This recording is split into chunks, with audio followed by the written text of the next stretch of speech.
Hey folks, welcome to the show. This is the video I've been talking about that I was going to do for a while, and I had it set up over a week ago, and then I just kind of got busy, and the stats that I had prepared had then changed, and then that kept happening and happening. At some point, I just realized, well, by the time most people watch this video, the stats are going to change because the stats are changing. The stats that I'm using in this video are changing every day. So a lot of stats in this video are probably going to be old by a day or two or even more by the time you see this. But assuming none of the guys I talk about have a 10-point game or something insanely drastic like that, it's not going to make a huge difference in the subject at hand, which if you've read ahead, that's fine. I wanted to talk about the Hart Race. It feels like it has widened. It was pretty wide to start. Last year, it was McDavid through the entire way, which as an Oilers fan is fun. But objectively speaking, it is a bit more fun when it's not clear, and it's not even clear at this point. Usually we'd be okay between two guys at this point, and we thought we were. We thought it was between Kucherov and McKinnon at this point. And Matthews and McDavid, both who have won the Hart recently, and Kucherov has as well, have re-entered the race. At the beginning of the year, it looked like maybe Panarin would be in there. I put some honorable mentions at the bottom. Guess I'll just go through it in order instead of jumping around. But it's the five guys I'm looking at today is Kucherov, McKinnon, Matthews, McDavid, and Pasternak. That's alphabetical order. Honorable mention to Connor Hellebuyck. I think he's been the best player on one of the best teams in the league. Quinn Hughes is also I think is the best player on another one of the best teams in the league, and maybe the best team in the league. And usually that's how I would look at it. But the reason I didn't include him is because it's not just him, it's Elias Pettersson and JT Miller have also been amazing, and Brock Besser. Like, I think you can have two, players from the same team in a Hart Race because it's not like these players are playing 40, 50 minutes. They're playing 20 minutes. But it just feels like there's so many things going right with Vancouver. I didn't even mention Thatcher Demko. It just felt like I couldn't squeeze him into the top five, but he deserves lots of credit too. I accidentally still have Austin Matthews here in honorable mentions because I initially didn't have him in there, and then he just had like two back-to-back hat tricks. I'm like, okay, fine, you're back in, and so he's not an honorable mention where I'm going to talk about him. Artemi Panarin I mentioned earlier in the season. I thought he would be a Hart candidate by this point, and it's not that he's not kept up his play. It's just it hasn't accelerated the same way these five other guys are. I think Sam Reinhart has also been extremely good. He's now third in goals in the league. He's been very elite offensively for that team, and he's also been a tremendous penalty killer for that team as well. It's not just Barkov doing a lot of the two-way work there, it's him as well. So those guys all deserve some mention to some degree, but the five I want to stick with, and I choose five because voters, when they choose their Hart Race, it's five guys that they choose. Five Guys is a great restaurant, by the way. This isn't an ad. I'd love to be advertised by Five Guys, but maybe I'd gain a lot of weight and not be able to do this for long. But that'd be a I was going to say a fun way to go out, but no, not really. But a tasty way to go out. Anyways, go to Five Guys. It's my favorite burger, my number one. And people who know me know that I know burgers. Anyways, let's get into it. So, obviously, there's going to be a lot of argument on how the Hart is judged, how you give it. Officially, it's given to the player adjusted to be the most valuable to his team. I don't know why I accidentally wrote teams, whatever. And that's according to a poll of members from Professional Hockey Writers Association that are based in NHL cities. So that's why you will see a bit of bias to Eastern cities, particularly Toronto, in some of those. But it's wouldn't change much. I don't think any Hart Race has ever been decided by the fact that there's just more journalists out east than there is out west. Maybe there has been a case, but not to my knowledge. Anyways, though I felt like William Karlsson could have won the Hart with Vegas in their first year. that's a whole different conversation. But anyways, so the way I see it is the best player, or no, the player who was most instrumental to their team getting to the playoffs. Because the vast majority of the time, that's what I'm about to get into, is that the team has to make it in the playoffs. Otherwise, we'd just be choosing the best player on the worst team. Otherwise, Erik Karlsson would have had it last year. Maybe not. McDavid's season was pretty amazing, but it's not just about putting up impressive numbers on way more impressive numbers than your teammates, but it's also about helping your team win a lot. But there have been exceptions. Let's get into that. These are some of the interesting trends, or these are bucks to the trend, actually, examples of. The first is that Carey Price in 2015 and Taylor Hall in 2018 are the only players to win the Hart Trophy in the salary cap era, so since the 2004 lockout, without leading the league in goals or points. Price, of course, was the last non-forward to win. And there has been 3 occasions in which a player won the award and missed the playoffs only 3 times. The first time was in 1953-54. Al Rowland, he was a goalie for Chicago. Chicago Blackhawks, their team name was spelled with 2 words at the time, was the worst team just in every way except goaltending. They went 12-51-7, which was the worst for the 6-team league at the time. And if Chicago was going to win a game or even tie it, Al Rollins had to stand on his head, which he did for 12 wins and 7 ties. Chicago might have lost every game if Al Rollins didn't at least give Chicago a point in 19 of those. He even managed to get 5 shutouts when he really had no business of getting any. Stan Fischler, a hockey historian, would go on to call that season, or Al Rollins winning that, as the league's most valiant awards. Maybe that's a new idea. We call it the Al Rollins Award, or for the player who's just been the most valiant in helping a rather struggling team. And then the 50s would be the only decade where we've seen the exception to the rule twice. Andy Bathgate of the Rangers, he was a right winger. He won in 1958-59 despite the Rangers missing out of the playoffs after a late season slump. They were actually the top team in the league, and then they got surpassed by 3 teams, or was it 4 teams? Anyways, I think it was 4 teams, yeah, because it was a 6. Again, this is the original 6 era. But he set franchise records in goals and assists, which was 40 and 48 respectively at the time. He himself would surpass the assist mark, and both of his marks and the goals marks have since been surpassed, but I believe so. Anyways, that was still very impressive at the time. 88 points that year wasn't the leading score, but it was still very impressive. And he most notably had 25 points more than the Rangers' second best scorer. And then it wouldn't be till 87-88 when Mario Lemieux won the Hart Trophy with the Penguins, of course, after leading the league in goals with 70 and points with 168. The Pens had missed the playoffs the 5 seasons prior to that, and Lemieux's elite play brought the Penguins within 1 point. And it also helped that Gretzky, who had won the award 8 straight seasons prior, was limited to only 64 games that year. The Penguins would, of course, win 2 cups within the next, I believe, 4 or 5 years. One of those. It was back-to-back early 90s. I think they made the playoffs the year after that. Then they missed the playoffs, and then they won 2 straight, I believe. Anyways, the reasons I bring that up, not just because it's interesting, but because my number 1 guy, and for the Hart Race right now, could miss the playoffs. Which probably tells you which of these 5 guys is my number 1. But let's look at the current top 5 that I've mentioned in some of their standard stats. So again, in alphabetical order, from Kucherov down to McKinnon, Matthews, McDavid, and Pasternak. They've all played around the same amount. McDavid's played the least at 54 games. He's been injured for 2, but that shouldn't hold him back. He's also got the least amount of goals, notably way behind goals than everyone else on here. He's only got 21. When I recorded this, that's going to be assumed because he scored last night. Maybe I did include it. No, I didn't.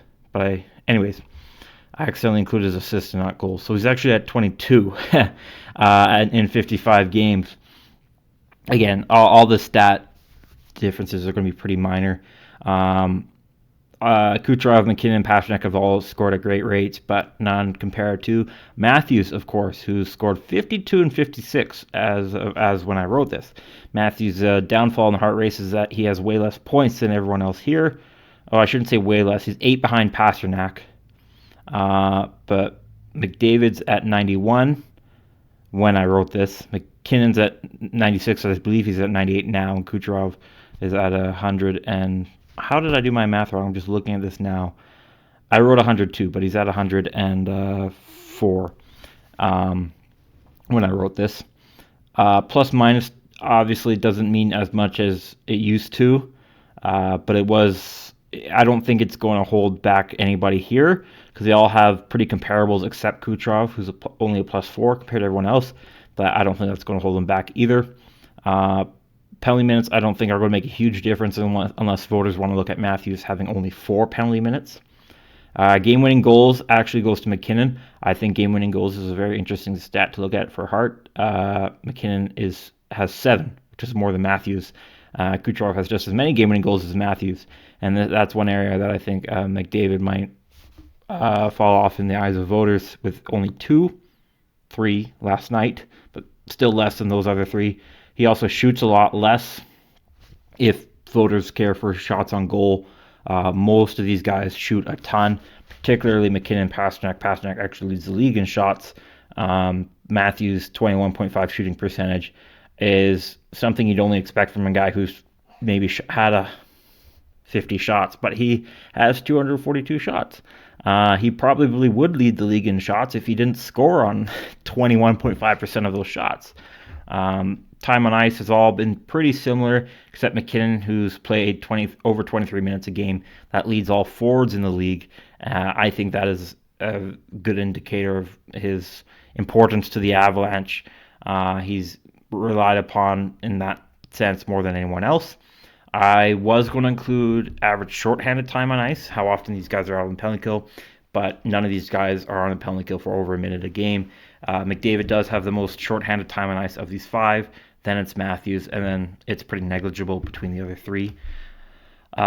In terms of analytics, all these guys have very impressive analytics, but McDavid's kind of blows everyone else out of the water there. Like Matthews' 57.3 Fenwick 4 percentage is incredible. That's amazing. And McDavid's is even better, much better, at 60.5. Matthews' Fenwick 4 is relatively better in relation to his team, though, at 8.7 versus McDavid's 8.6. But still all really great analytics. But if the race is as close as I think it is, you're going to be looking at everything, not just goals, assists, points, and all that. You're going to look at everything you can. And that includes physicality. McDavid is the most physical of these guys. He's got 86 hits. He's on pace to have 100 hits this season, which I'm very excited for. Blocks, these guys don't block too much because they're forwards. They block a decent amount for a forward, except Matthews and McKinnon. Matthews has always been a great blocker. He's at 63 when I wrote this. McKinnon has really upped his game in terms of blocking at 52 this year. Takeaways, Matthews has the most takeaways of this bunch at 60. Three of the other 4 have impressive takeaway numbers, but McKinnon's 29 is a little low. And again, with the race as close as I think it is, if the voters think it's as close as I think it is, they're going to be looking at everything they can get their eyes on, which also includes face-off percentage, which is another area where McKinnon is short on. He only wins 46% of the face-offs. Matthews wins 53%, and McDavid 51%. So those are the general stats that you can look at. I also wanted to look at some more, I don't know what the right word is, maybe frivolities. We can put it in for each player as how important they've been to a team and how often team wins when this player does so and so. So for Kucherov, and again I have to use logos because I don't think I'd get copyrighted by using logos. I don't think I would if I actually used actual photos, but I know of the players, like if I use an actual photo of Kucherov, I don't think I would get copyright strike, but the chances are increased. Anyways, to the video, which is the point of the video, not the logos or what I use. Tampa is doing, I don't want to say the worst because it's not like they're still in a playoff spot, but they are the worst of the 5 teams that have a candidate here. And it's why I brought up a lot of that playoff stuff about winning without being in the playoffs, because I think if Kucherov and the Lightning fall out of the playoff spot, that pretty much kills his Hart Race. Tampa Bay has a winning or points percentage, of .575. They're holding the second wild card spot. Their playoff hopes are very much alive, but equally unsure. Kucherov is third in goals in the league, second in assists, and first in points. And he's first in point share, which is calculated via Hockey Reference, and he is third in shots on goal. He's had 30 multi-point games, 16 of which he's had 3+ points, and the Lightning are amazing when he does that. 23, 5, and 2. That's a points percentage of .800 when Kucherov has 2 or more points. He has also had 10 multi-goal games and 1 hat trick. The Lightning are 8-0-2 in those games. Kucherov has had 9 games when he's a +2. Again, plus and minus is pretty flimsy.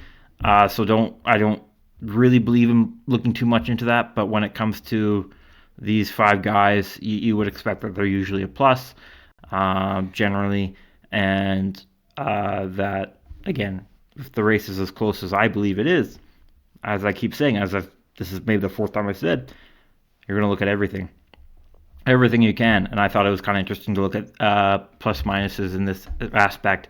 So there's been 9 games where Kucherov was a +2 or better, 3 was a +4, and the Lightning are perfect in those instances, 9-0. Kucherov's been a negative player 22 times, 10 with a -2 or worse, and the Lightning are the exact opposite team. Well, not exact; it'd be unwinnable in that case if they were exact, but they're close too. They're 3, 17, and 2 when Kucherov is a negative player. Kucherov has also had a point on nearly half of the Lightning's goals. The fact is, in my belief, is the Lightning rely on Kucherov far more than the Avs rely on McKinnon. No, I shouldn't say far more, but the Lightning rely on Kucherov more than McKinnon is relied upon by the Avs, more than the Leafs rely on Matthews, more than Oilers rely on McDavid, and more than Pastrnak is relied upon by the Bruins. But that can all go out the window if Lightning end up missing the playoffs. If they do miss the playoffs and Kucherov doesn't win the Hart, he would still have a Hart Trophy to his name. He won it back in 2018-19 season. He's been voted for in the Hart Race, because that's different than being nominated. Nominated is if you're top 3 in voting, but just being voted for is different, and he's been voted for in the Hart Race 5 times. Next, Nathan MacKinnon. I'd love to see Nathan MacKinnon get a Hart.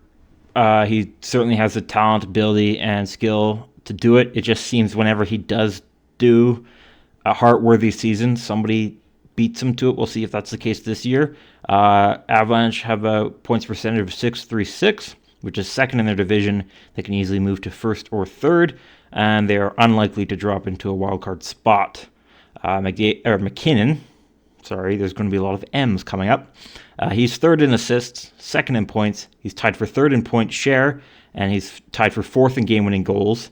He also is second on shots on goal and first among forwards in average time on ice, which I think is very notable, especially when it's at 23. That's a lot of minutes. 23 minutes is a lot for a lot of defensemen and for any forward. Like Kucherov, he has had 30 multi-goal games. He's had multi-point games. He's had 11 with 3+ points, and the Avs are 23, 6-1 in those games. MacKinnon has had 5 multi-goal games, 2 games with 4 goals. The Avs are perfect in those games at 5-0. MacKinnon. I gotta stop saying us. That's one of the things I'm working on with this channel. I just did it again. MacKinnon. MacKinnon has had 10 games where he's been a +2 or better. 1 when he was a +4. The Avs are 9-1 in those games. McKinnon has had 20 negative games, but only 5 where he's been a -2 or worse. The Avs are 5-14-1, so not as bad as the Lightning are when Kucherov has a negative game. And the Avs are actually better. No, I gotta word this right. The Avs' winning percentage when their Hart candidate has a negative game is higher than the other 4 teams here. I do think that is notable. Not a huge major shift that kicks McKinnon out of the Hart race. Is, again, looking at everything. I mentioned that McKinnon has been voted for in the Hart race 5 times. He came closest in 2019-20 when he came second, losing out to Leon Draisaitl. Next is Matthews. Toronto's had an up and down season, currently at a .649 points percentage. Of course, as I wrote this down, that's going to change by tonight, I assume, unless they get an OT loss. Matthews is first in goals by a long shot, second in point share, and fourth in shots on goal. He's also first in hat-tricks. He's got 6 hat-tricks this year. So Matthews isn't just a sniper. He's got lots to his game. He's a great blocker. As I mentioned, he's really good on faceoffs. He doesn't kill as many penalties for me to call him a Selke player, but he has the talent. He's very good defensively, and he wants to be. He's talked about that before. But his bread and butter is goals. It doesn't matter how good of a blocker he is. He could have 100 blocks, but it won't matter because he's probably going to score 70 goals.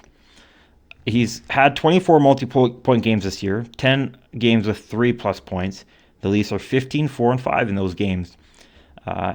Matthews has 15 multi-goal games, which is more than anyone else here, which includes the aforementioned 6 hat-tricks. The Leafs are elite when that happens. I'd assume so when you have a star player having multi-goal games, but still, lots of players will have a multi-goal game and still lose. Matthews has had 15, and the Leafs have only had 1 regulation loss in those 15 games. They're 11-1-3. Matthews has 10 games in which he's a +2 or better, 1 game where he was a +4. The Leafs are 9-0-1 in those games. Very awesome record there. Matthews has only had 15 negative games compared to some of the other guys on here. 6 games where he's been a -2 or worse. The Leafs are pretty bad in those situations. Obviously, if you have a 50-goal score, we can call him a 70-goal scorer at this point. I mean, he has to score 70 goals, but you know what I mean. Obviously, when you have a guy with that kind of talent is shut down, and that goes for everyone here, you're going to lose the games. But the 2-10-3 is quite an ouch for the Leafs, but does help Matthews' Hart cause. Matthews has 10 goals, 2 hat-tricks, but only 3 assists in his last 5 games. So, what a loser. Only 3 assists in his last 5 games. Ignore the 10 goals. I think he updated it, though, because I know they're playing tonight. Anyways, that's 2.6 points per game. Matthews has won the Hart before. He's been voted for in the Hart race 5 times. Next, Connor McDavid. He's the preseason favorite for a lot of people, including myself, and for good reason.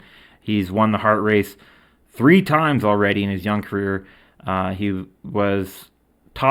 been voted for in the Hart race 7 times and was top 5 in all 7 of those years.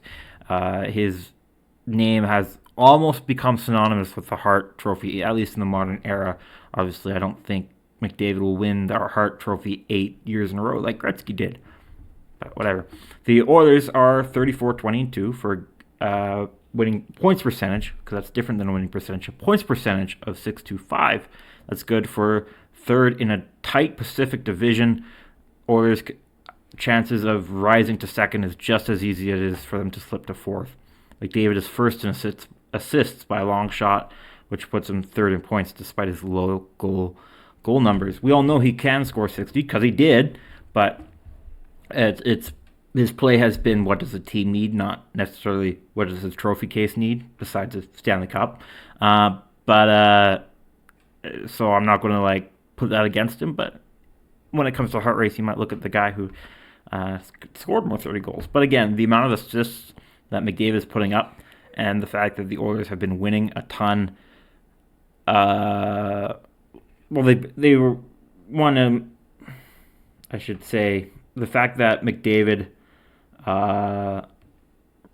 resurgence after a poor start was in line with the Oilers winning. I think will mean something to voters. It wasn't all McDavid. A lot of it I've talked about before has to do with Skinner and the defense and depth, but people will still look at that. And the fact that McDavid is charging when it comes to the Art Ross, which is going to be another video, the next video actually. The fact if McDavid magically captures, it's not even magical at this point. It's just that's what he does. If he manages to get the Art Ross after being behind for so long, that might put him into the spot, especially if the Oilers rise in the division. I don't think they'll get first in the division, but if they do, McDavid's going to get the Hart. Anyways, back to what's on the screen here. There's another there's so many uhs. I've tried to ignore a lot of them, some I can't. But that's because I'm trying to get better, which is good. So, McDavid, he's had 26 multi-point games, 10 games with 3+ points, including a 6-assist game. The Oilers are 18, 6, and 2 during those games. McDavid has been limited to only 2 multi-goal games. The Oilers are 1-1, so pretty small sample size. Because, again, he's only had 2 multi-goal games, no hat tricks this year. McDavid has 15 games where he's a +2 or better. And he had 1 game where he was a +6. That was the game where he had 6 assists. The Oilers are incredible when McDavid is a +2 or better. They're 14-0-1. I believe that's the best record in that category. Let me just look, because I know it's better than the other ones. So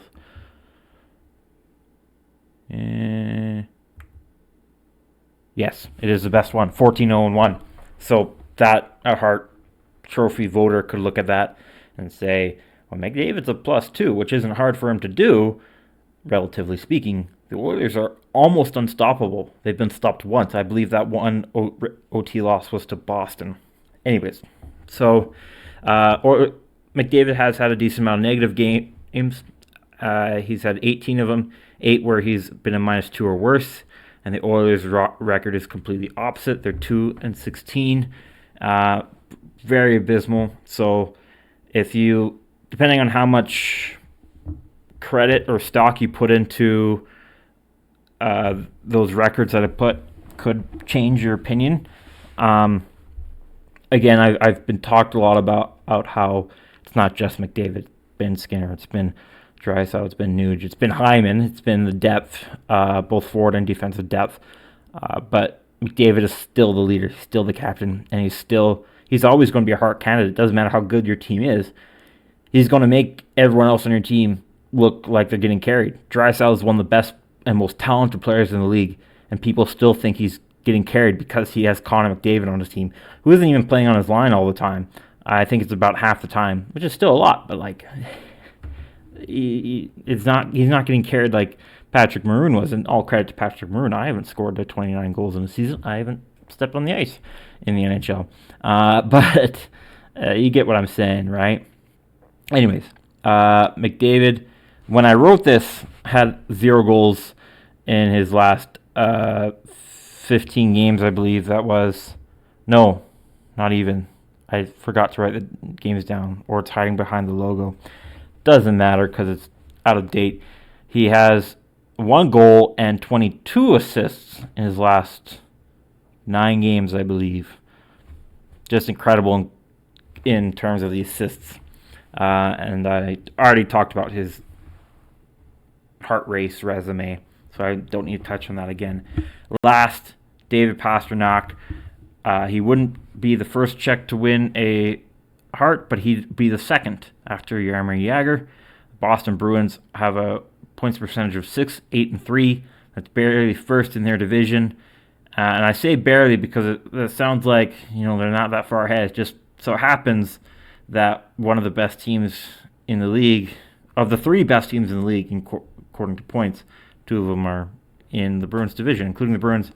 Anyways, there's another we can have an counter. The Bruins are, I'm not technologically advanced to do that. The Bruins are first in their division at the moment. That can change any time. That also includes the conference, and they have a really good shot at winning the President's Trophy again. If you ask THD, that's bad news for the Bruins because they don't win the Cup when they win the President's Trophy. I don't believe in the President's Trophy's curse. I think the President's Trophy is more often an indication of that the Cup is within range, because a lot of teams who do win the President's Trophy go on to win the Cup within the next few years. For the Bruins, it doesn't always seem like that. Anyways, they're unlikely to dramatically drop out of the standings. It'd be quite the story, another historic tale if Bruins drop out of the playoff race. But that hasn't happened. I think Pastrnak was always going to be a Hart candidate in my mind. He was one in the preseason because, the Bruins are going to be incredibly reliant on him for offense, and they have been. All offense has gone through him. He's been tied for third in point share, according to Hockey Reference, and he's first in shots on goal. He's had 29 multi-point games, 12 where he has had 3+ points, and the Bruins are elite. I mean, all these teams win a lot when their guys have multi-point games, obviously, but the 22, 2, and 5 is really incredible. 8 multi-goal games for Pastrnak, 1 hat-trick. The Bruins are 6-0-2 in those games because they love their regulation losses. That includes in their last, I think all their last 4 games have gone to OT or something. And the only one they won was against the Oilers, of course. 10 games with a +2 or better for Pastrnak. He's had 1 game where he was a +4. The Bruins are not as perfect as you think they are when Pastrnak does that. They're 7-1-2. I was going to say only 7-1-2, but that's still pretty impressive. But I thought it would be better. Pastrnak has had 17 negative games, 6 of which he was a -2 or worse. The Bruins actually are able to win a bit more than the other teams here when Pastrnak has a negative game. They're 4, 7, and 6 in those situations. So while that's good for the Bruins, and I'm sure Pasternak's happy for the Bruins, that might hurt his Hart odds. Pastrnak has been voted for in the Hart Race 3 times. He came closest when he was second in voting last year. So if you had to ask me right now, because it's so close that anything can happen, I really think I'm just going to scroll up to the points. There we go. I feel like Pasternak's the only guy who, I don't want to say couldn't win the Hart Race because anything can happen. He just feels like the gap is getting wider between him and those 4. I still included him because voters, when they vote top 5, and Pastrnak has been a Hart candidate for the whole season. And McDavid hasn't to that point. Matthews hasn't either. The recent play, not just recent, but in the last 3 or 4 months, has just been otherworldly. So for me, Pastrnak would be 5th if I voted right now. 4th, you could really put these top 4 in it. I'm going to go to number 1. I was going to do 5-1, but number 1 I'm going to say is Kucherov. I'm allowed to say here because I'm thinking deeply about this and didn't script it. Because as I talked about, and that's what those other slides were important for, Tampa Bay, those slides prove that Tampa Bay is far more reliant on Kucherov than those other 4 Hart candidates are relied upon. If Tampa Bay makes it to the playoffs, it will be because of Kucherov. Nobody else there is having like an incredible season. There are some guys that are having a great season. Hedman is having a great season. Braden Point is still having an exceptional season. There's lots of guys there who are doing good. It's not like they're a bad team, but Kucherov is the only guy, and Pastrnak is the only guy here who doesn't have a superstar teammate. He does have Steven Stamkos, who I neglected to mention. That's wrong for me, but he is over the hill. Still a great player. All these guys have great teammates. Maybe you could say Pastrnak has the weakest teammates in terms of forwards, but I'm still going to put him 5th. Kucherov, however, McKinnon has Rantanen, Matthews has Marner and Nylander, and McDavid has Draisaitl and Hyman. Kucherov again, does have great. I love Braden Point. Steven Stamkos is a great player. Hedman's a great player. And Hagel and Cirelli have really stepped up, but none of those guys are Leon Draisaitl, Marner, Nylander, or Rantanen. and that's no slight to them. And the fact that Kucherov doesn't have those guys and has more points than everyone here has been super impressive. It'd be kind of fun to see someone win the Hart without the Art Ross, but there's a reason the Art Ross often goes to the guy who wins the Hart as well, because, or vice versa, I mean, because the most important thing you can do in hockey is score a goal, and when Kucherov has a point on 102 of those goals, nearly half of the Lightning's goals, that's incredible. That's more than anyone else here. So he is number one in my opinion. Number two, it's really tough. I thought I'd be able to decide after talking about all these guys, but I could only decide 1 and 5. And I'm obviously trying to combat against some of my biases. But before you accuse me of that, I'm obviously going to be biased to McDavid because I'm an Oilers fan. I am partial to Americans because of personal history, so I would love to see Matthews win another Hart, even if it means Toronto getting one. And I am partial to the Colorado Avalanche. I like McKinnon a lot. I think it'd be cool to see him get a Hart. So I biases aren't as strong as you might expect here, but they're still in play. I would say McDavid is 4th. Sounds so weird to say, especially as an Oilers fan. It's been McKinnon, but Matthews' goal streak, I think, pushes him into second place. So if I voted right now, it'd be Kucherov, Matthews, McKinnon, McDavid, Pastrnak. I think if Lightning drop out, I'd still vote for Kucherov, but not at number 1. I'd probably drop him to 4 or 5. And then McKinnon will probably take his place. Obviously, you don't know what's going to happen. Anything can happen, and that's fun. I just want to look at where the Hart Race is at this point and see how it's going to hold up. If Matthews hits 70 goals, he's probably going to have it, in my opinion.